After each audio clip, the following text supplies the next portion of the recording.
Hey everyone, so today I'm going to be doing I can't talk. Hey guys, so today I'm going to be giving you tips on how to find your foundation shade. I got a request to do this after I recorded the L'Oreal True Match Lumi Cushion Foundation first impression, and I really wanted to teach you guys how to find your foundation shade. So we're just gonna jump right into it. So when I'm working at MAC, the first thing that I ask is, what is your skin type? So that is the first tip on finding your foundation shade, is to know your skin type. Makeup reacts when it's exposed to air or a certain skin type, making your foundation look orange or ashy. Anytime you go into a store, you want to know your skin type. So if you have dry skin or oily skin or a combination skin, you want to get things that are kind of the opposite. You know, opposites attract, so you want to get something that is the opposite from that. So if you have oily skin, you might want to get a foundation that is matte so that it can cancel out. So that's the first thing. You want to do that so that your makeup doesn't oxidize. And what oxidizing is, it's when makeup reacts to air or a certain skin type, causing it to look orange or ashy. So you don't want any of those. I have had ladies come to me bringing back foundation saying, oh, this foundation doesn't work, it makes me look orange or it makes me look ashy. That is the reason. You want to know your skin type before you choose a foundation. Oxidizing can happen in two ways. The first way is humidity and weather. So whenever you go out and you have like wet weather mixed in with warm weather, it can oxidize your foundation, causing it to look poorly or kind of not wear as long as it should. So that could be a reason why your foundation is oxidizing. Another reason could be for oily skin. If you have oily skin and you get a pigment that has oil in it and that might clash with your face oil, what I'm trying to say is, if you have oily skin, you don't want something that has oil already in it. So let's say you have oily skin and you want a luminous foundation that already has a good amount of oil in it. So whenever you get that, it's going to look, it might look muddy, it might look ashy. I don't know the exact reaction that it would have if you have oily skin and you get a foundation that is luminous, but you just want to get something that is the opposite of what your skin type is. That will really help you. Ways that you can prevent oxidizing foundation is to know your skin type. Choosing a product that is designed for your skin is great and will help your foundation look a lot like your neck. I also had a lot of people come to me and be like, this foundation is too dark. Well, it's too dark because your body is dark. A lot of people come in trying to get their foundation matched to their face, and that is a no-no because your face is going to be lighter than the rest of your body. If you tan or self-tan or anything like that and you don't put that on your face, you're going to want to get a foundation that matches your neck. Also, test the product in the store. I know a lot of cosmetic counters have where you can test the product on your hand or anything, but also I would recommend to test it on your neck, because you don't want to test it on your face because of course it's not going to match your face, it's going to match your neck. Also, I would urge you all to take a sample home. Anytime you look for a high-end foundation, they usually have samples already put out. So whenever you go in, just take a sample home, test it on your skin, and make sure that it looks good.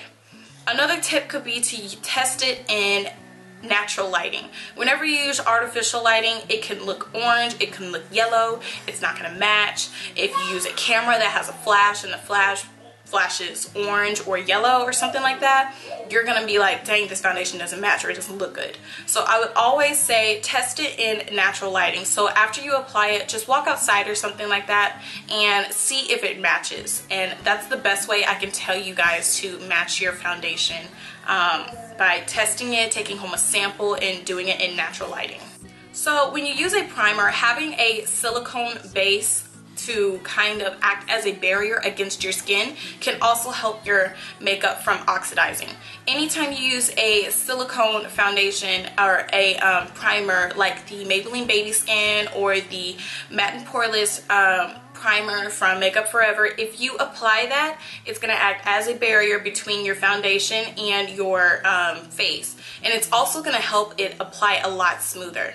So that's one thing that I can suggest for you to find your foundation shade, is to use a primer anytime you apply your foundation. I know these tips sound kind of silly and you don't think about all of these things when you go into the store, but trust me, they all help. They help beginners, they help people who are advanced and even looking for their foundation shades. So these are all awesome tips that you can use. Another thing that I can suggest for oily skin people is to try and use a full coverage powder foundation. I actually just did a makeup tutorial on how to do a full powder foundation, so I will link that below for you guys, but I would suggest that. And if you have oily skin, this would work perfectly for you because it kind of counteracts with it and makes it look really flawless because the mixture and everything, a powder on top of an oil, it's just gonna look really nice. If you have dry skin, I wouldn't suggest using a powder foundation. If you do want to use a powder foundation, I would suggest using a really nice moisturizer that has oil in it, and just really moisturize and get your skin nourished before you put that powder on your face. So the same way a finishing spray works is going to be the same way a foundation works. And I say that in the way because they have finishing sprays that are matte, they have finishing sprays that make you look dewy. So it's the same thing. If you have oily skin, the dewy setting spray can oxidize your makeup and cause it to look different. I'm not saying that every setting spray does this, but if you do this and you notice that your makeup looks ashy or orange, that might be also a reason why your makeup looks different, because the setting spray is oxidizing. I know I have gotten complaints from MAC saying that certain foundations oxidize and stuff like that, and it also could be from the setting spray, the Fix Plus. I'm not too sure, but I know a lot of people use that setting spray and it can oxidize it to make it look different. So just be careful when you choose your setting sprays, and just make sure that it goes with that, it's designed for your skin basically. And my last tip that I can give you is to probably use a translucent powder or use a powder that is the same shade as your skin tone. So whenever you use a translucent powder, like for say under your eyes, I would use one that is like a little bit lighter than your skin tone. Well, actually no, if you use one that's a little bit lighter than your skin tone, it can cause it to look ashy. This is only if you're doing, I'm speaking as if you're doing it all over your face, but if you use it under your eyes, it's okay.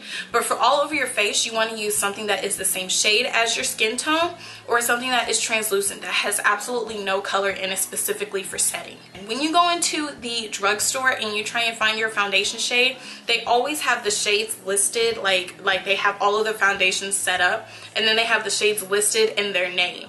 Sometimes I'll go in and I'll kind of put my arm up to it, even though my arm and my face are two different colors. I'll put my arm up to the picture and try and see which one matches me the closest, and whichever one does, that's the one that I go with. So it can be hard sometimes whenever you go in there because it might not look like it matches, but all I can say is to test it. In drugstores, they don't normally have samples of foundation, so the only thing that I can suggest to you guys is to get it, take it home, and test it out on yourselves.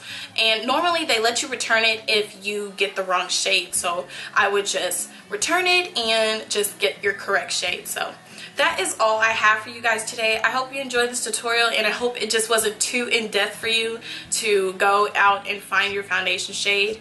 And also, if you heard any noises in the back or saw me looking around, my niece is here and she's awake. I tried to wake up early so that I can film this video for you guys and get it out the way without any noise. I was gonna do it yesterday, but my son and my niece were running around like mad people, and it was so loud in here that I was like, I'm not gonna be able to do this. So apologize for that. And if you guys enjoyed this video, please give it a thumbs up, and if you would like more videos like this, also leave a comment in the comment section, and also giving me suggestions what you guys want me to do next. So I love you guys, and I thank you so much for watching, and I'll see you in my next video. Bye.